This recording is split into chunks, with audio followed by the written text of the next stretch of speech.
Hello and welcome to this video. In this video I want to talk about how to work as a food blogger with companies in order to come across really professional, make the whole process go as smooth as possible, and then also have the outcome to be as successful as possible. Because there are a couple important things you need to do or not do or should do when you're working with companies, and I want to get into them now. So if you're a food blogger and you're starting out, you still have a small account, don't be afraid to reach out to the brands. There are so many food bloggers out there and the brands are not gonna come to you.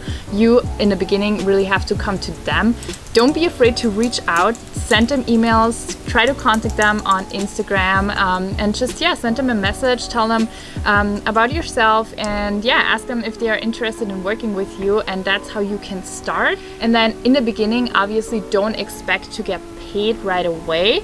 If you're just starting out as a food blogger and you want to have your first company collaborations, don't be afraid to do stuff for free. That's really important to build your references and build your portfolio. And if you just do product sponsoring in the beginning, it's actually a great way to build up your work, and then you can showcase that work to brands in the future. So you can really have a couple of great best practice examples with those sponsored content, and then you can move on to bigger and better projects in the future. Moving on to the next very important thing when working with companies. Make sure you have a media kit. This is something that will make you look so much more professional if you have that. A media kit usually includes your most relevant statistics, insights, and references. If you have some work you can already show, you can put that in the media kit and then also mention just your main demographics and your reach and everything else you think that's important for a company to know. Put it all on one page, make it look pretty, put some of your best food pictures on there, and then send it along with your email to the company. It's just gonna give you so much more of a professional touch if you have that. And having a media kit for me is basic if you want to be a successful food blogger nowadays. Moving on to pricing. If you're just starting out as a food blogger and you're not sure what to charge for your posts, I feel you, I've been there, I know. So as a general rule of thumb, for each 1,000 followers you can charge around 10 euros. Obviously that really depends on your engagement and how much reach you have, but that's just a general rule. So let's say if you have 30,000 followers, you can charge around 300 euros per post, plus minus, that really depends on your account. But in reality, you are and your content is worth just as much as somebody's willing to pay. So only if you think your post is worth 350 euros doesn't mean that somebody's actually gonna pay that amount.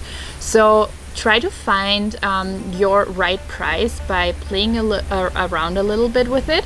And I have a great tip for that. If you get a request by a company that you not really want to work with, but it would be nice, try setting a higher price, something you would usually not ask for, and then see if they go with it. And then if somebody already pays that price, next time you try a little higher and higher.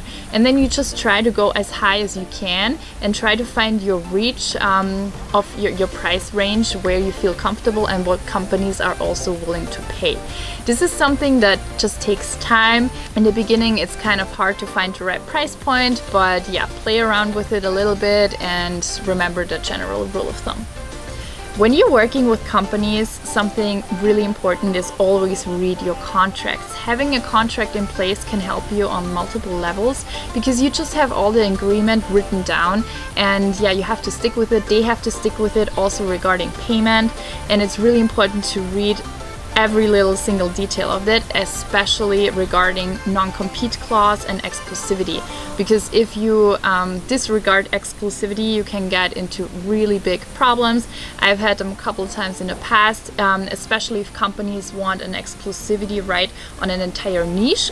For us as food bloggers, this is hard because if you are committed to an entire niche with a company, that means you will lose a lot of business. So make sure to narrow it really down on a specific product niche. For example, let's say you have an exclusivity on nut butters or on protein powder, but let's not have an exclusivity on the entire grocery segment because that's what is going to lose you a lot of business. So make sure to really narrow down the exclusivity and also the non-compete, because sometimes companies have crazy non-compete clauses that will tell you, okay, you're not allowed to work with any other competitor for half a year after our contract is done. And this is also bad for you because it's going to lose you a lot of business. So try to get that down as low as possible or not at all. So make sure to always read the contracts, really important. When working with companies, you should really define their objective. Don't just go into this project just doing whatever you think they want. Really specifically ask them about it. What is their objective with the campaign they are you're working on? Do they want sales conversion? Do they just want to raise the awareness of the brand? Or do they want high quality content? Because then you can adapt your content to their needs, which is really important, because if they are looking for sales conversion and they actually don't really care about the picture that much, but you produce a super high quality picture but fail to really do the advertising, then they are not going to be happy and they will not want to work with you in the future. So really try to find out what is their ultimate goal and objective with the work they want you to do, and then really focus on that. And then also maybe if they tell you they want sales conversion and the most important thing for them is that your discount code sells well, but you know your followers are just like not that much into buying products, then maybe you have to tell them and let them know in advance, because otherwise they will be disappointed and then they will not want to work with you in the future. So being transparent, being honest, and being really concrete in planning the posting is really important when wanting to make the whole collaboration successful. Last but not least, let's talk about something really important before you start creating content.